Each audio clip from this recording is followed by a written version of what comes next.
Hello, Mendel community. I'd like to share with you another one of our online technologies. Today we're going to look at BrainPop. BrainPop.com is an educational resource with video tutorials and information about all sorts of different topics. To access it, you can either go through our Mendel website, and the username and password is built in just by clicking on this link here below. Or you can go to brainpop.com and enter our school username and password. The username is JKMES, for Joan K. Mendel Elementary School, and the password is Mendel, Mendel. So I'm going to just access brainpop.com, and once I'm in, you'll see that it's got a whole lot of different options.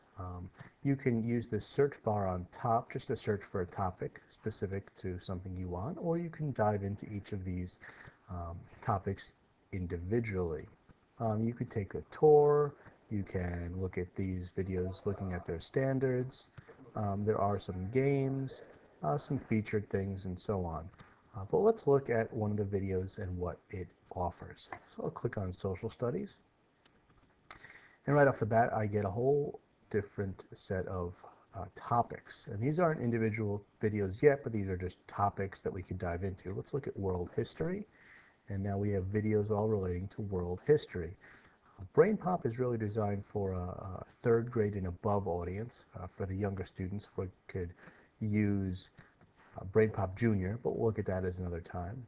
So let's take a look at one of these topics. Let's take a look at Homer. So when we click on Homer, it brings us to a video, and like all videos, it will open up in a similar window. In the center, you can click the video. On the top, there's the BrainPop logo, which brings you back, and then next to that, to the right, it shows you the pathway you took to get to this video. So from BrainPop to Social Studies to Historical Figures, and then Homer. And then down the right-hand side of the video, you have related topics to this video, which is a nice way to transition into finding new information. Below the video, we have some really cool things which we'll look at after we preview the video. So let's click in and see what it's all about. So when the video starts, you have your main characters, Tim and Moby, who is a robot, and a young man who talk you through the topic in a very fun and entertaining way. Below the video, you have a bunch of buttons to go forward, back, play.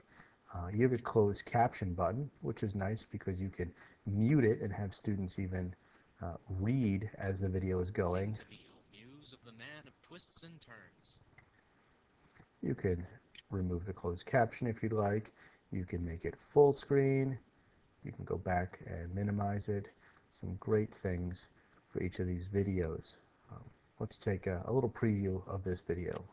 Driven time and again off course once he had plundered the hallowed heights of Troy.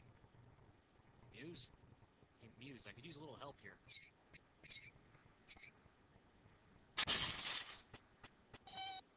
Gee, thanks. Dear Tim and Moby, who was Homer? From Zen.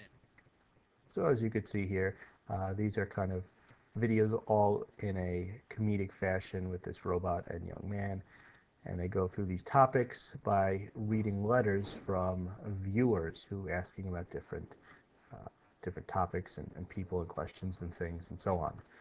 So it's fun. None of these videos are more than 4 to 5 minutes. As you can see here, this one is 4 minutes long.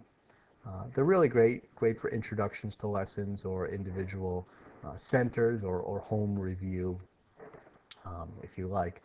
A lot of people know about these videos, but sometimes forget about the options or the additional things underneath the video. So I want to take a second and look at those. So if you look below under the related features, you have a quiz. And if we click on the quiz button, it'll bring us to a quiz related to the video that we just watched. You could take the quiz prior or after or both. You could have a graded quiz, a review quiz, or print the quiz. The graded quiz lets you know how you're doing, if you get it right or wrong, so on. It doesn't give you any feedback as you're taking the quiz, but grades you when you're done. Let's go back to the quizzes. The review quiz will tell you if you're right or wrong as you're taking the quiz. So if I do this, no, it says try again. So maybe a good way to let the kids kind of work through the information or know what um, they've learned. There's the activities button, and this one will provide you activities that you could print out or even do right here. You notice here I can type on this screen and then print it out. There's activities, you can print this out, a graphic organizer, and vocabulary. And again, all of these you can type right on the screen. So if this was a center in your classroom, you could have a student enter this information right here, then print it out and hand it to the teacher. So you have quizzes, you have activities, Q&A, question and answers, some questions and answers relating to the topic, things for students to kind of branch off and explore based on, again, the topic of the video you were watching. Then there's the FYI, the for your information. Again, just more information relating to the topic, the video that the video didn't get into. So we have here unresolved mysteries, some arts and entertainment, some did you know, around the world, and you can print any of these things, all related again to the video that you just watched. Then we have timeline. Timeline's not on all of them. Some of the science and math don't have a timeline, but the social studies ones tend to have just a timeline of way events have progressed and things occurred. So once again, we got BrainPop right here. We have our video, our related activities, related topics, the path that we took to get to the video, and then we have a new section right here, this lesson ideas. When we click on lesson ideas, it will bring us to, of course, some lessons about Homer. Everything's related to the video, which is really a nice feature. Not only are these videos, but they are ways for you to introduce lessons or topics, way for you to have students work independently or review at home. All fantastic things for you to use with your students on the smartboard, projected, on individual computers, maybe in a computer lab independently, and at home, of course. So definitely explore BrainPop and all it has to offer. If you have any questions, don't hesitate to ask. My email is adam.fisher@pac.dodea.edu.